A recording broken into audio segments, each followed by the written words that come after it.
Les employés de la commune se sont appropriés la nouvelle place du marché qui était initialement destinée aux commerçants de petite vitesse affectés par le projet présidentiel de téléphérique, a déploré l'association des commerçants.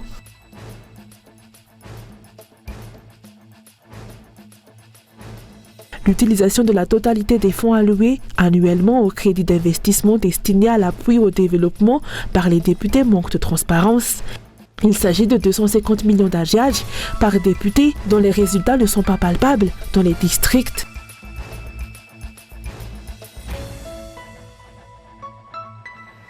Dans l'actualité internationale, élection au Pakistan, les candidats pro-Imran Khan en tête. Néanmoins, aucun des trois principaux partis ne pouvant obtenir de majorité absolue, la Ligue musulmane du Pakistan de Nawaz Sharif semble être la mieux placée pour former une coalition. Les retards dans la publication des résultats ont suscité des soupçons de fraude, de morts dans des violences post-électorales.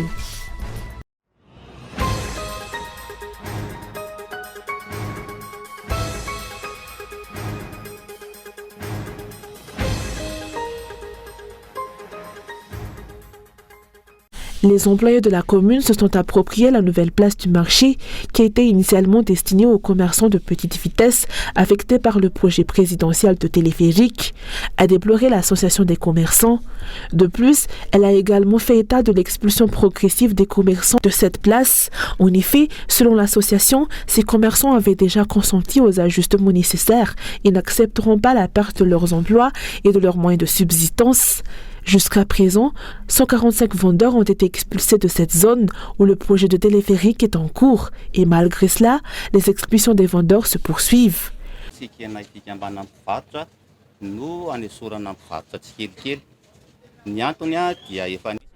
Nous, en tant qu'association des commerçants, ne tolérons pas l'expulsion progressive des commerçants car des accords ont déjà été conclus avec le ministre secrétaire d'État chargé du projet présidentiel, stipulant que seulement 125 vendeurs devraient quitter leurs emplacements. Nous avons accepté ces conditions et la nouvelle place de marché créée par le ministère pour accueillir ces 125 commerces. Cependant, les expulsions ont persisté alors que la nouvelle place est actuellement entièrement occupée. Ils ont déclaré que certains emplacements étaient provisoires et que d'autres pouvaient encore être occupés, mais nous avons été informés qu'ils appartenaient désormais aux employés de la commune.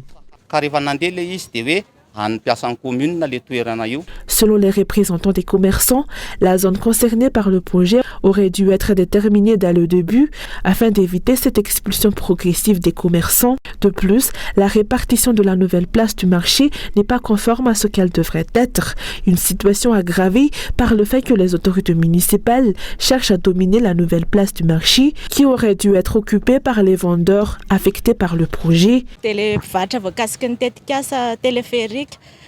Nous, commerçants concernés par le projet téléphérique, avons été déplacés vers cet emplacement. À notre arrivée, on nous a informé que ce n'était pas l'endroit qui nous était destiné, mais plutôt réservé aux employés de la CUA. Cependant, cette place a été créée spécifiquement pour les vendeurs concernés par le projet et non pour les employés de la CUA. Nous demandons au ministère de venir voir de près la situation, car ces commerçants concernés par le projet ne bénéficient pas réellement de la nouvelle place de marché. Ces commerçants ont affirmé ne pas vouloir entraver le projet présidentiel, mais demandent simplement le respect de leurs droits. Bien que ce gouvernement prétende lutter contre la corruption, il semble négliger les réalités vécues par les citoyens.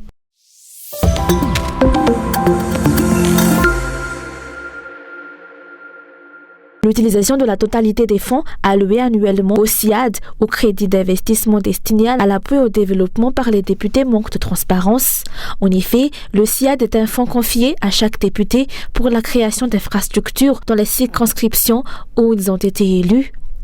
Il est difficile de savoir comment ces fonds sont utilisés, car aucun député ne rend compte de l'utilisation de cette somme.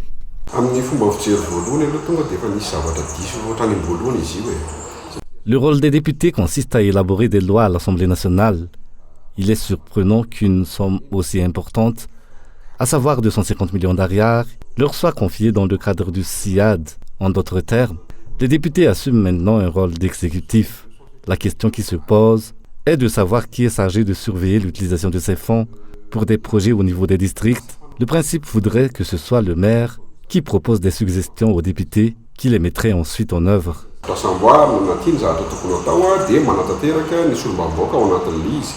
La plupart des citoyens ne sont pas informés du montant réel alloué au SIAD, même si cela est spécifié dans la loi des finances. De plus, les coûts réels des projets et des infrastructures demeurent souvent flous. Peu de députés font preuve de transparence à ce sujet, voire aucun. Cela concerne les 119 districts du pays. Selon les explications données, le risque est que ces fonds du SIAD soient détournés pour financer les campagnes des députés en fonction. Bien que des sommes considérables soient attribuées au SIAD, peut-on réellement affirmer que les résultats se reflètent dans chaque commune ?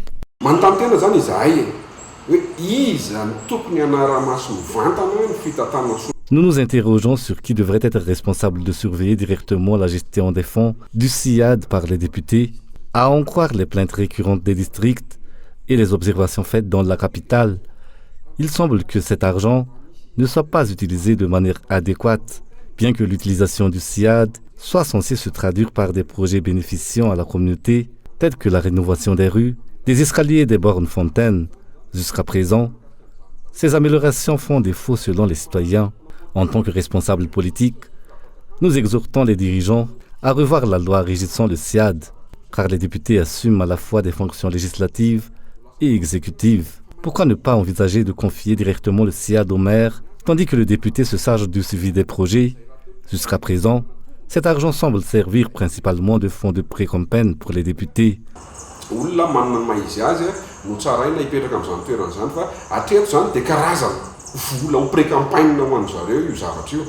La plupart des citoyens ne sont pas informés du montant réel alloué au SIAD, même si cela est spécifié dans la loi des finances. De plus, les coûts réels des projets et des infrastructures demeurent souvent flous. Peu de députés font preuve de transparence à ce sujet, voire aucun. Cela concerne les 119 districts du pays.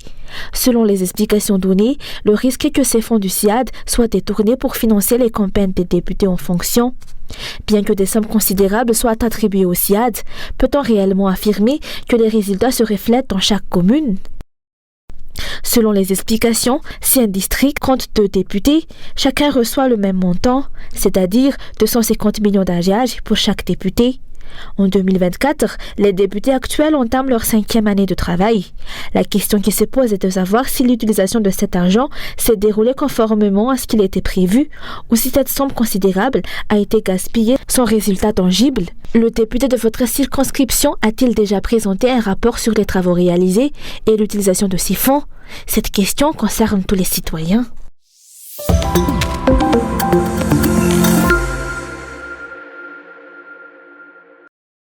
Les élections législatives et communales peuvent très bien être réalisées simultanément, a déclaré l'Observatoire SAFID face à l'excitation et au silence de la CENI qui devrait proposer une date pour ces élections. Grouper ces élections serait très avantageux pour la CENI, notamment en termes de finances, mais cela nécessite une importante sensibilisation électorale du peuple. En effet, si l'on tient compte de cette possibilité de triple élection qui se déroule le même jour, l'élection des députés, celle du maire et celle du conseiller municipal, une éducation électorale adéquate est indispensable. Cependant, le porte-parole de SAFID a souligné que pour respecter pleinement les dispositions de la loi, les élections municipales devraient avoir lieu en premier.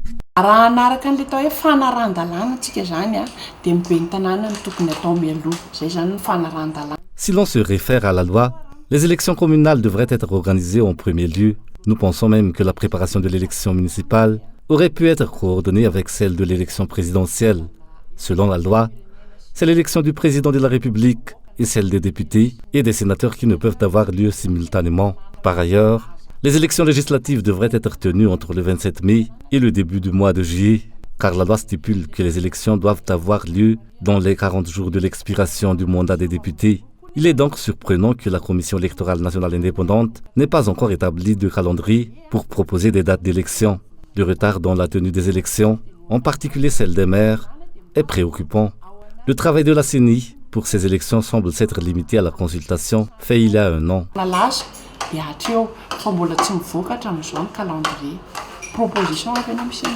Le retard dans la publication des dates des élections a un impact significatif sur la préparation de celles-ci, notamment pour les candidats et la production des bulletins de vote uniques nécessaires au scrutin.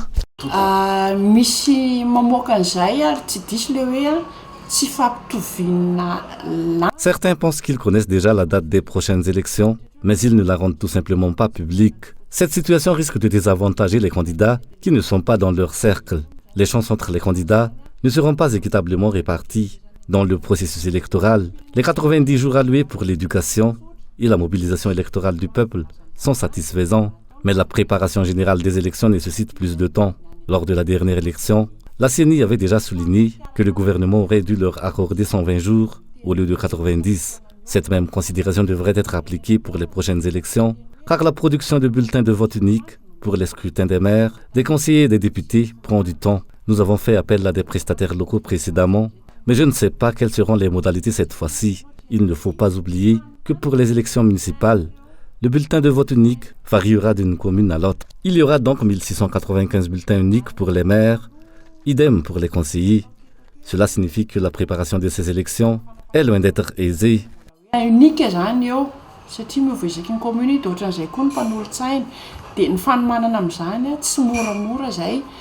Aucune loi n'interdit la tenue simultanée des élections municipales et l'élection présidentielle.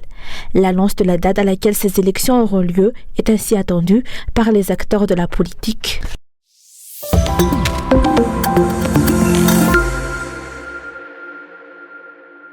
L'association VMM des femmes malgaches du parti Malakas Miaramieng a organisé aujourd'hui une journée de reboisement à Carillon. En plus de leur travail caritatif et des avantages que cela apporte à la communauté, cette association s'engage pleinement dans la préservation et la protection de l'environnement. Selon les explications, l'action de l'association ne se limitera pas au simple acte de reboisement. Elle inclura également le suivi et l'entretien des jeunes pousses d'arbres plantés.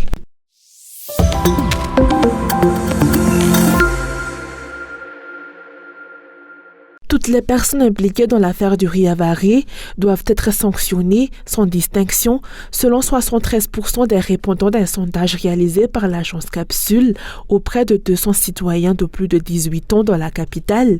Du 18 au 20 janvier dernier, les 27% restants ont exprimé l'opinion selon laquelle il existe des vrais instigateurs et des exécutants et que les sanctions devraient varier en fonction de ces rôles.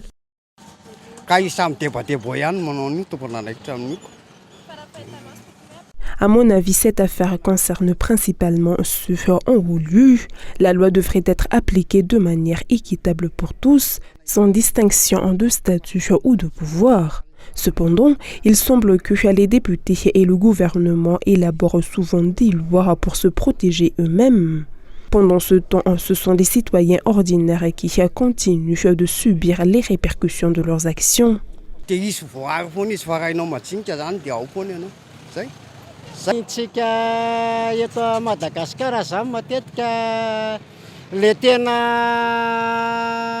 Chez nous à Madagascar, les commanditaires ne sont jamais arrêtés. Ce sont les exécutants et les employés qui font l'objet de toutes les poursuites. Par exemple, dans les affaires de vol d'os humains, les instigateurs ne sont jamais identifiés. Les cas se répètent car les commanditaires demeurent impunis. Je m'interroge sur la véritable implication des dirigeants dans leurs fonctions.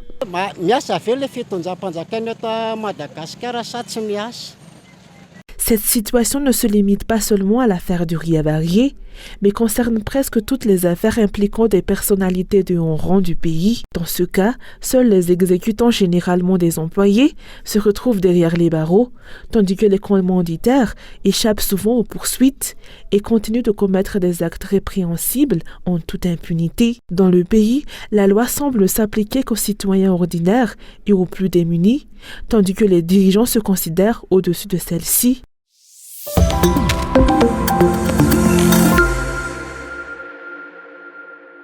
Le nombre d'accidents de la route à Madagascar ne cesse d'augmenter ces dernières années. 527 accidents de la route ont été recensés en 2023, selon le dernier bilan de la DGSR ou la Direction générale de la sécurité routière.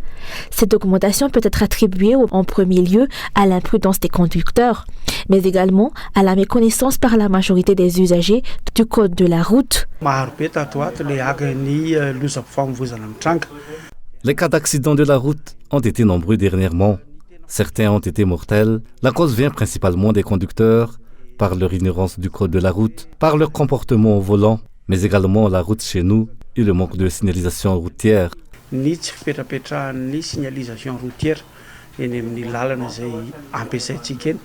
Il est donc impératif que les conducteurs maîtrisent le code de la route. De plus, il est crucial d'éradiquer la corruption qui sévit dans les centres de test pour l'obtention des permis de conduire et lors des inspections des véhicules. Avoir un permis de conduire est essentiel, tout comme la connaissance du code de la route. Les incidents sur la route ne dépendent pas uniquement des conducteurs. Chacun devrait être conscient des règles de conduite pour assumer sa responsabilité lors de ses déplacements. Il est également crucial d'éliminer la corruption dans les centres d'examen. Il est nécessaire de sensibiliser les jeunes sur l'importance de maîtriser réellement le code de la route, car cela concerne non seulement leur propre vie, mais aussi celle d'autrui. En outre, les usagers de la route ne cessent de déplorer le manque de rénovation des routes nationales et des voies utilisées quotidiennement. Rappelons que Radziwill avait souligné que son second mandat sera axé sur les individus et leur bien-être social lors de son discours de fin d'année. Les dirigeants accorderont-ils réellement la priorité à ces aspects et s'engageront à répondre aux besoins du peuple, ou cela restera-t-il simplement de simples paroles en l'air?